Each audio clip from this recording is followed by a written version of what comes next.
besoin de toi, maître. Heureuse est la mère qui t'a porté et allaitée. Heureux plutôt ceux qui écoutent la parole de Dieu et qui l'observent.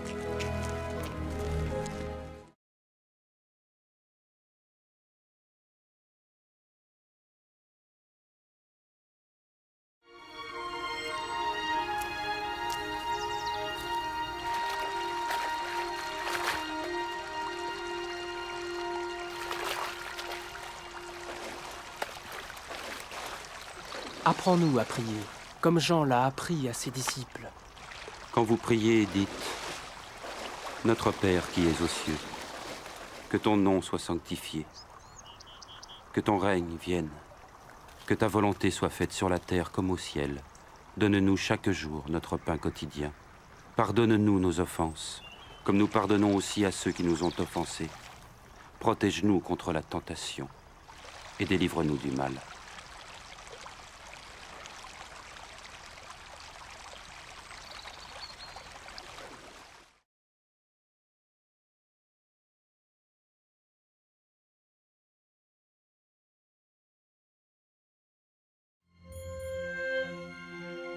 Dans les Saintes Écritures, Dieu déclare que le Messie viendrait pour être le sauveur du monde.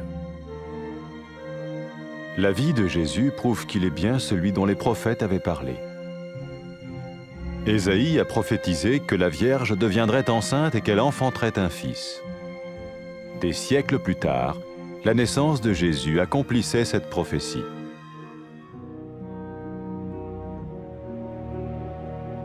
Les Saintes Écritures déclaraient que le saint à naître serait appelé le Fils de Dieu. Cela signifiait que Jésus serait le Fils de Dieu au sens spirituel et non au sens physique. Nous le voyons par sa manière de vivre. Il a guéri des malades, il a pardonné leurs péchés, les a ramenés à Dieu et leur a promis une place dans le royaume éternel de Dieu.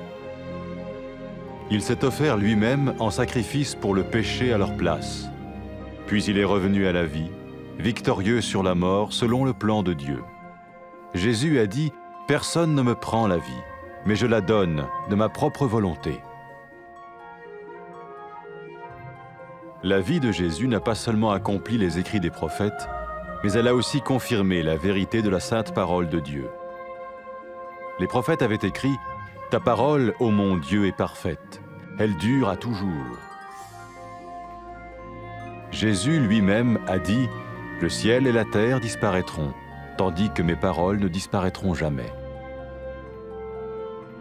Jésus est venu pour nous donner la vie dans toute sa plénitude. Et quand l'homme a désobéi à Dieu dans le jardin d'Éden, il a choisi sa propre voie et ses actions l'ont séparé du Créateur.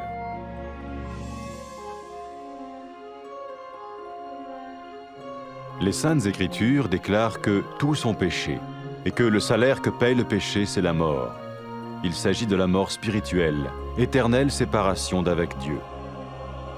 Mais tout comme Dieu a donné un bélier pour qu'il meure à la place du fils d'Abraham, ainsi il a envoyé Jésus, le Messie, mourir à notre place. Sa vie, sa mort et sa résurrection restaurent la relation entre Dieu et tous ceux qui mettent leur confiance en lui. Maintenant, non seulement Jésus pardonne les péchés de ceux qui le suivent, mais il les sauve aussi du jugement éternel de Dieu. Ils sont sûrs d'aller au paradis et de vivre avec lui pour toujours. C'est cette vie et cette liberté de la culpabilité et du pouvoir du péché que Jésus offre à chacun aujourd'hui. Cela ne veut pas dire suivre une religion, mais choisir d'avoir foi en Jésus qui dit « Je me tiens à la porte et je frappe. Si quelqu'un entend ma voix et ouvre la porte, j'entrerai chez lui. » Cela veut dire se tourner vers Dieu et croire que Jésus vient dans nos vies pardonner nos péchés et nous rendre tels qu'il veut que nous soyons. Il ne suffit pas d'approuver intellectuellement ce qu'il dit, ni de vivre une expérience émotionnelle. Nous le recevons par grâce, au moyen de la foi, par un acte de notre volonté. Lorsque quelqu'un est prêt à suivre Jésus le Messie, il peut lui parler par une simple prière.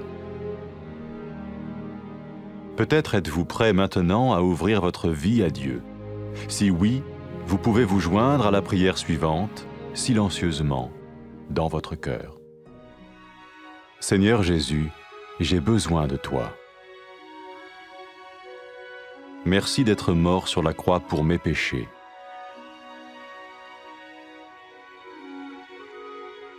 Je confesse mes péchés et je m'en repens.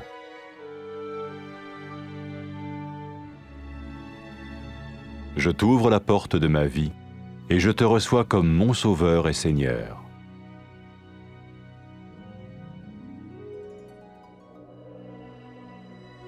Merci de me pardonner mes péchés et de me donner la vie éternelle.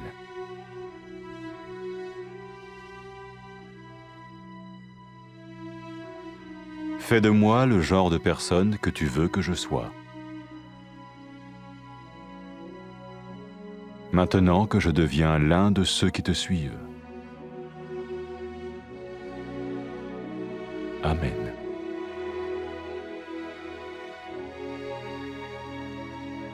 Jésus a dit à propos de ses disciples, « Mes brebis écoutent ma voix, je les connais et elles me suivent. » Pour expérimenter la vie en abondance promise par Jésus, ceux qui le suivent parlent à Dieu chaque jour dans la prière et lisent ou écoutent sa parole.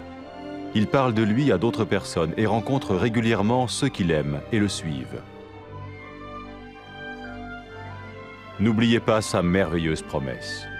Tout pouvoir m'a été donné dans le ciel et sur la terre. Et sachez-le, je vais être avec vous tous les jours, jusqu'à la fin du monde.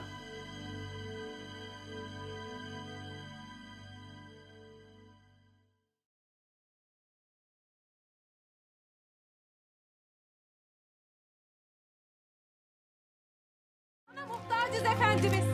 Ne mutlu seni doğuran, seni emziren anneye. Asıl Tanrı'nın sözünü duyup ona itaat edenlere ne mutlu.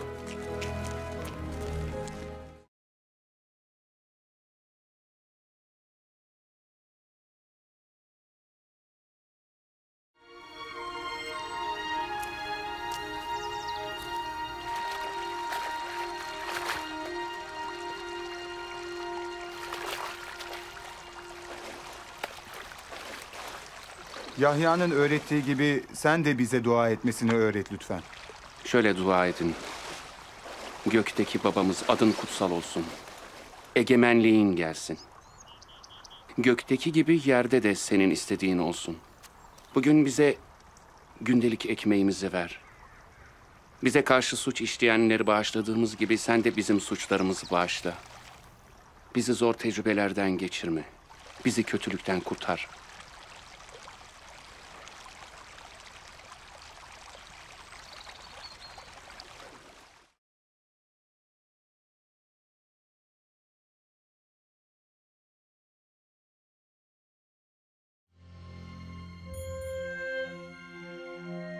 Kutsal yazılarda Tanrı, Mesih'in dünyanın kurtarıcısı olmak üzere geleceğini söyler.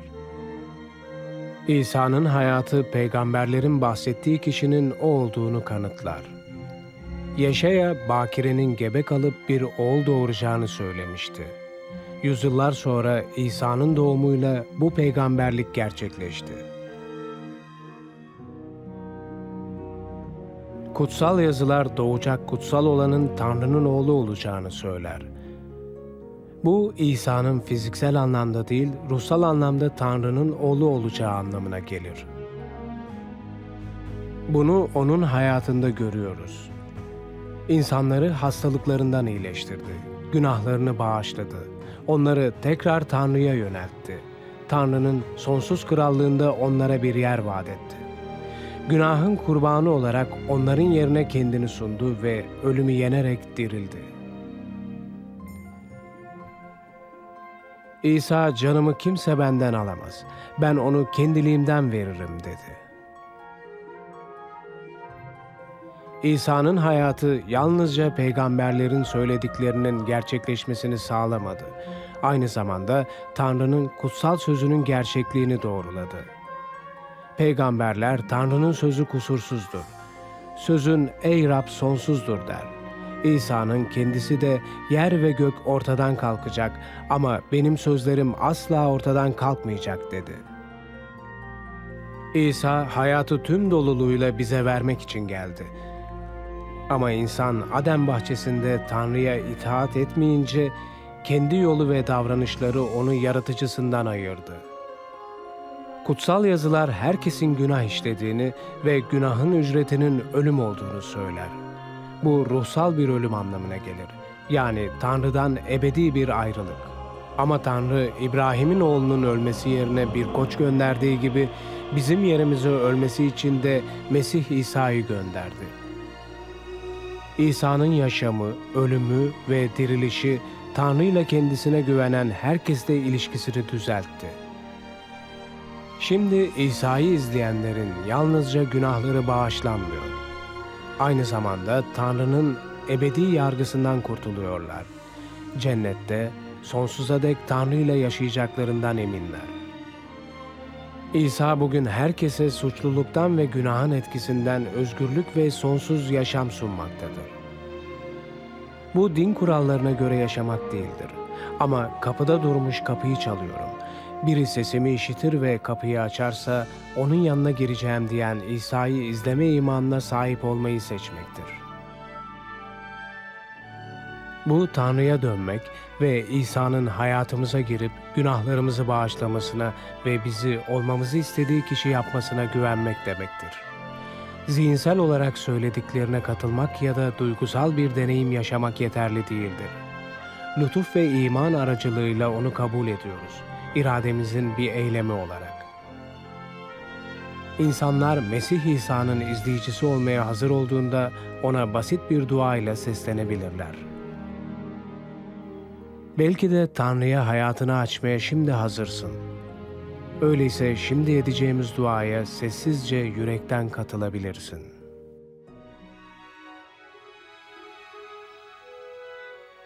Rab İsa, sana muhtacım. Günahlarım uğruna çarmıhta öldüğün için teşekkür ederim. Günahlarımı itiraf ediyorum ve onlardan tövbe ediyorum. Hayatımın kapısını açıyorum ve seni Rabbim ve kurtarıcım olarak kabul ediyorum.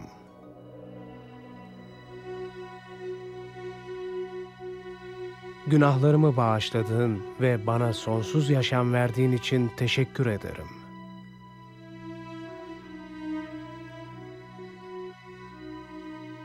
Seni izleyen biri olarak beni olmamı istediğin kişi yap. Amin.